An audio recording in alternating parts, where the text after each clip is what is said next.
Valentine's Day for some is now associated with what happened in Parkland, Florida 1 year ago today. That's when 17 people at Marjorie Stoneman Douglas High School lost their lives when an expelled student with a gun attacked.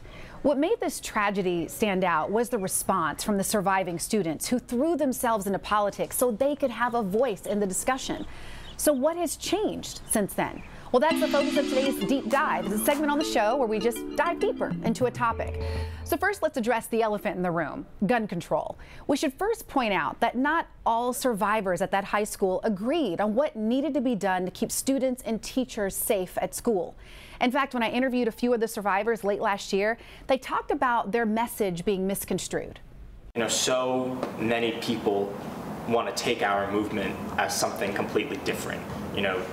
Gun grabbing and anti-Second Amendment and liberal agenda, where this is not what we are. We are high school students that survived a tragedy that don't want to see other students go through that. People that advocated for safer roads weren't anti-car or pro-car, they were pro-people not dying.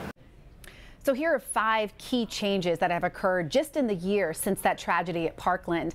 First, the Trump administration banned bump stocks, which basically allows semi-automatic weapons to fire rapidly like automatic firearms. This was in response to the mass shooting in Vegas. And throughout the country, 67 new gun control laws in 26 states and D.C.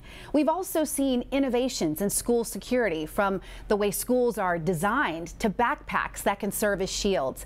Initiative 1639 passes in Washington, and that, among other things, requires an enhanced background check for semi-automatic assault rifles and a waiting period.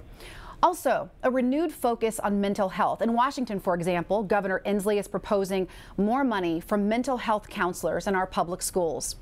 Look, even if we don't agree on how we address this complex issue, to do nothing would be an injustice to the 300 people who have lost their lives at school since 1980, and frankly, irresponsible for all the children still here.